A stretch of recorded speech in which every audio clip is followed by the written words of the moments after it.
Welcome back, MTG Joe here. Today we are doing another installment of the weekly meta breakdown where we look at the top performing, highest win rate decks on the MTG Arena ladder. This particular video will be for historic, not standard, historic best of one.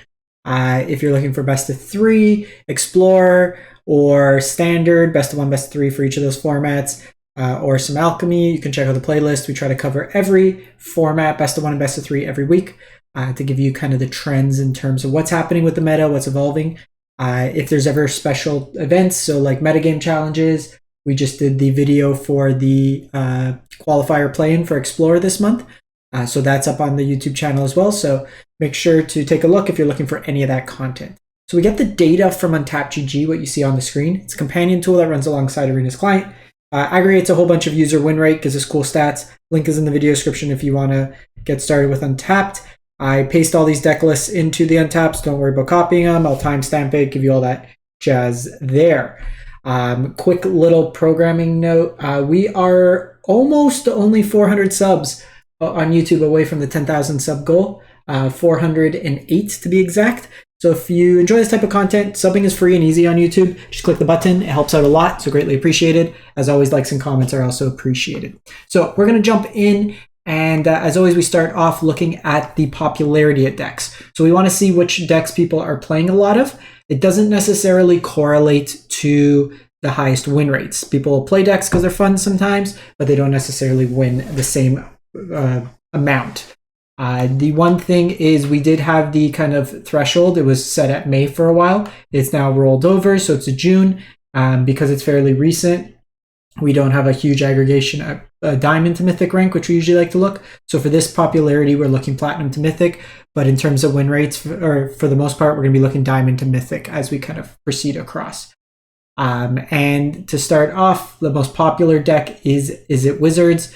This has been fairly consistent in terms of volume of games played. One of the most popular. It's relatively cheap compared to some of the other historic decks. It's a very fast deck, and we'll cover that shortly in terms of the specifics of the deck.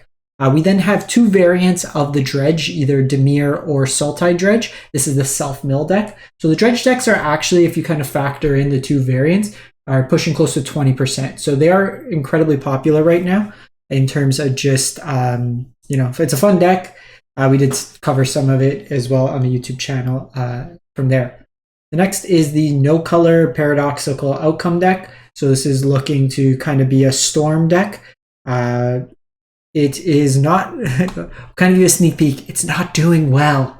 People like to play it because it feels like a big brain combo deck. It's also a deck that just auto loses to Karn from your opponent. But we'll cover that. I'm just going to show you the deck, but I wouldn't suggest it unless you just want to have fun. We have the Rakdos decks, and then kind of running it up Reanimator, Yogg, and Squirrel Twin in terms of popularity. So we're going to jump in. The highest win rate decks, Diamond to Mythic, and then we'll just cover a couple other decks that I found in Platinum that seem to be having some pretty good win rates there. So this is the last week, July 26th through August 2nd. And the Sultai Dredge list is at 58.9%. And the theme of this deck is self-milling. So what you're trying to do is put cards from your library into your graveyard. And then by doing so, you trigger certain effects. So things like Narcomoeba comes from your graveyard into play. Things like Creeping Chill lets you cast for free if you mill them over. The Silver Smoke Ghoul could come back from your graveyard if you gain 3 or more life. The Prized Amalgam could come back as long as another creature entered the battlefield that turn. Now notably, this is at the beginning of the next end step. So you want to time it that you do this during your second main or your opponent's second main if you have an instant speed effect. This way it could come in at that end step. Otherwise it comes the next turn's end step. Similarly, if you get Silver Smoke Ghoul back at your end step, it triggers the Prized Amalgam.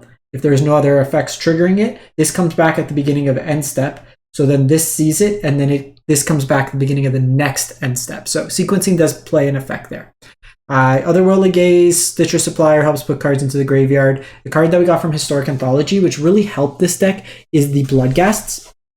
This is a card that comes back every time you play a land, so really effective, could get haste. Foundry mills you, lets you cast instants and sorceries from your graveyard. Glimpse, you usually, in most games, you're thinking from a mill player, you're trying to mill out your opponents, but in this deck, you're actually milling yourself 10, which can really help fuel the deck. Similarly, Grillsy Salvage lets you be selective in terms of what you're picking up. Then you have Driven Despair. Basically, the Cole's note on this text is the green part you can cast from your hand, the black part, the Aftermath effect, you cast from your graveyard. The green part, creatures you get when they deals damage, you draw a card, and then the backside is your creatures get Menace, and when it deals damage to an opponent, that opponent discards a card. So if you have like 3 creatures deal damage, they discard 3 cards. Kind of mixed into there. Similar with Haunted Dead, lets you discard cards from your hand to return it from your graveyard into play. So I just kind of put the Dimir deck right beside it. So very similar concept. This version is playing Merfolk Secret Keeper, Minister of Inquiries and Merfolk Secret Keeper. Get rid of Minister of Inquiries. Play. This is like the best card, one of the best cards in the deck. Otherworldly Gaze gives so much value. If you mill it over, you get value. It helps you select cards. It's just a really, really effective card. Play that over the Minister. This card's not that good. Secret Keeper is fine because it can block early as well. But cleaner mana base and just kind of all in on this kind of turbo mill style effect. But pretty much the same concept in that. From there, we look at Izzet Wizards. So these are all pretty much around the same win rate percentage. This is 58.6%. This is a Wizards tribal deck. And this is using things like Symmetry Sage that gets a buff and power when you cast instants or sorceries, so you can increase the base power of other creatures or itself. All your creatures are small power, so prowess stacks on top. So like Soulscar Mage gets base power 3, then it gets prowess, so it's 4, and then each instance of prowess stacks on top. Similarly, if you stack it onto Dreadhorde, it lets you flash back bigger spells. It works nice with Balmor as well, with a similar effect with the Dreadhorde Arcanist. This version is the Ring Temps version, so you have Birthday Escape to draw a card, as well as Ranger's Firebrand. Both of these allow you to tempt one of your creatures, so it could become pseudo-unblockable, get you some value like that. Personally, I prefer the instant speed version. It lets you be more tricky in terms of like some of your combat damage. Also, having instant speed at times could be beneficial when you do need to hit like a Orcish Bowmaster. So I prefer that variant. Get Haste out of nowhere with Reckless Charge, removal in Static Discharge, as well as Lightning Strike, expressive, not excessive, for some card advantage, and then Flame of Anar, just a really flexible card. Draws you cards, blows up artifacts, or can deal with a Shieldred. If you have a Wizard, you get to choose 2 modes. The one thing that this deck hasn't really been updated for, you should get rid of the Shivan Reefs in this deck and play the Horizon land from the Historic Anthology. Very similar idea. It's a dual land that you pay life to add mana. It doesn't have the ability to add colorless, so you're always paying life, but the upside is it's a land that you can sack late game and draw a card. So it helps in terms of flooding. So that's something I would probably play 4 of over a Pathway, and then 3 of the Shivan Reefs. From there, we go to Gruul Goblins. So this is a kind of combo variant of the deck. You're ideally trying to get Cabaretti Revels out as early as possible. You start chaining through creatures. You use the Skirk Prospector to sack creatures. If you sack them with the addition of Horde Master, you get to exile cards, and you kind of chain through your deck playing a bunch of stuff. Ideally, what you're trying to do is find copies of like Muxus or Krenko, and then the War Chief gives you a really wide board.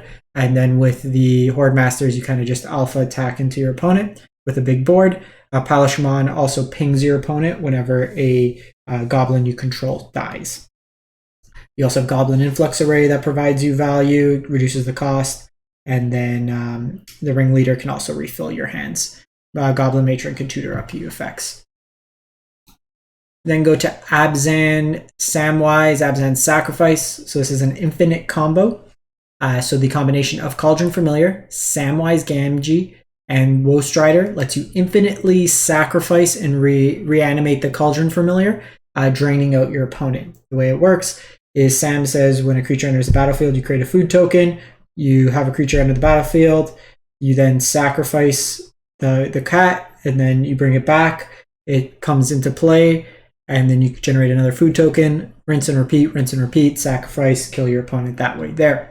It's got the fair game plan, which is like Drainsies in Blood Artist and Zulaport Cutthroat. You'll see the split here because the Blood Artist is a target effect, whereas Zulaport Cutthroat is each opponent. So the Zulaport Cutthroat can win through the Ring's protection, where the Blood Artist can't. Priest for some sack value. Tyvar helps you find your pieces. Also gives haste to the Priest's ability. Coco helps you find your pieces as well. And the One Ring helps refill your hand. Then I went down to Platinum for some decks, and this one's kind of a cool one. So it's Mono Green Belcher. So we typically see Izzet Belcher as the deck here, but the core of the deck here, Belcher. Basically, you reveal cards from the top of your library until you reveal a land, and then you deal that much damage to your opponent. In this case here, you don't have lands in your deck, and the way you're kind of getting around that is by playing a bunch of the module dual-face lands. So things like Turn Timber Symbiosis, Bala, Ged Recovery, Kazandu, Kalani, like Tangle Florahedron, Vastwood, so kind of that nature. This version's also like Leyline Bind of Abundance, and just a bunch of dorks. So these are kind of your mana accelerants that you could then cast your Char Belchers. And then it also Storm the Festival that you can find stuff, and then Karn the Great Creator has a wish board where you can also then find the Belcher itself. Liquid Metal Coating with Karn lets you blow up your opponent's lands, and then just some utility spells in that regard. Some copies of, like, you shouldn't be playing 2 Portal to Phyrexias, just play 1. You can play like Wormcoil Engine if you want. Like Graveyard Hate would be something I would consider in that regard, but you can kind of customize your sideboard to how you want, but you're trying to win with the combo element. Then we go to Golgari Yawgmoth. So this deck just didn't have enough games played, I think, to make at the Diamond rank, but this is probably one of the best decks, if not the best deck in Historic right now. So the kind of value engine is Yawgmoth. You could sacrifice creatures to put -1/1 counters. If you have 2 Young Wolves, you can just keep sacrificing, target at the other, and with them dying, you just reset it each time. Similarly with like Hapatra, it lets you create snakes whenever creatures get -1/1, so you can kind of loop it in that regard. With the Zulaport Cutthroat out, you can drain your opponent out of the game or just gain infinite life to kind of offset the life loss here with the Prosperous Innkeeper. Court of Calling as well as Eldritch Evolution help you find key pieces to kind of combo your opponent out there. Similarly, you have Bowmasters in this deck, which is a very powerful card. So this deck is very consistent and very difficult to deal with at times. It's a modern archetype. The only card we're missing here, I believe, is Grist as well as Strangle Rootgeist, but the kind of core engine of the deck remains the same in this. In terms of the Rakdos Ring deck, so the one on the ladder, folks are still playing like this old configuration. It's not doing great. Like still on the 4 Crucius. Crucius has been nerfed. It's a 3/1 now. Full 4 Ring, full 4 Shieldred, the 7 discard spells. I've been having success actually though still. So overall, before the ban and after the ban, I'm 27-8 with this version in best of 1. I'm 4-1 on the ladder.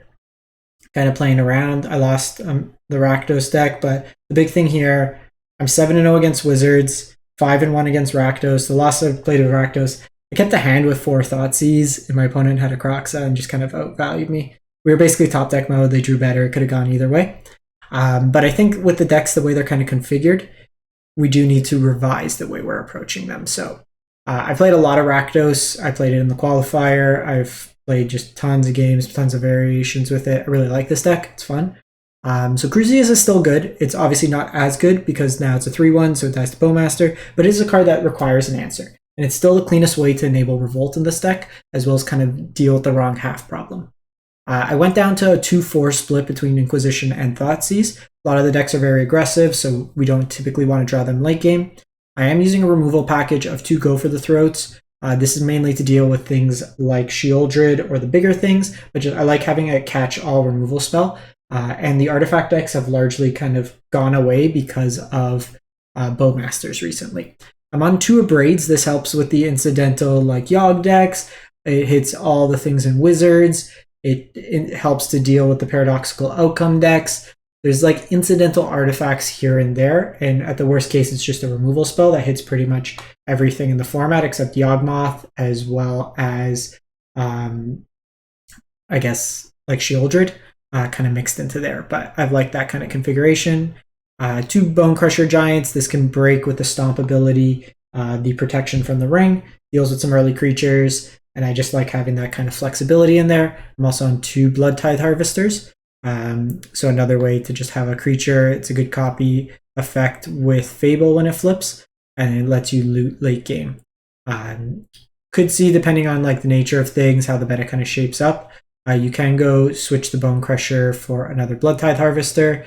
It's really just dependent on how you want to kind of approach it. I was trying out 2 Crucius. I went back up to the 3, just in case of like the games where you're flooding. Like I had a handful of Thoughtseize. My opponent had no cards in hand. Didn't feel that great.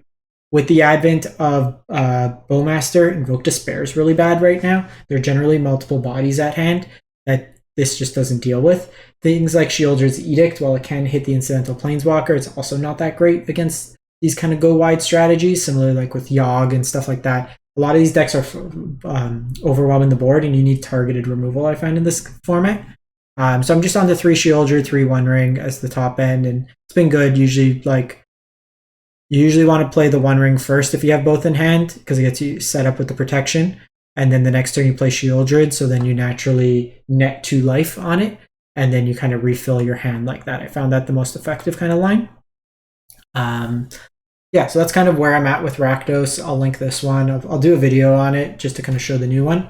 But I did do some best of 3, I think, with it in the Historic Metagame Challenge. So if you want the best of 3 version, I was trying out some other things like Laelia and just a couple of flex spots in there.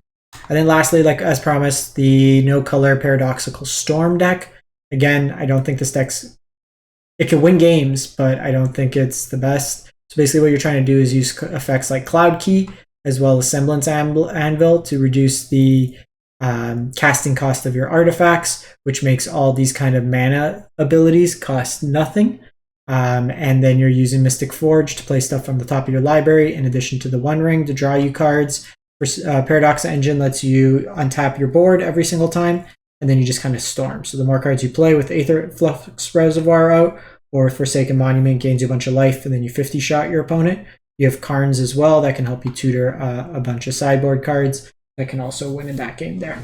So I'll include the list, but like I said, if you want to play it, but I don't suggest this one. It's also very expensive for cards that see no play outside of certain decks. So that wraps it up for the week. Let me know what you're playing. We'll catch you next time. Thanks for watching.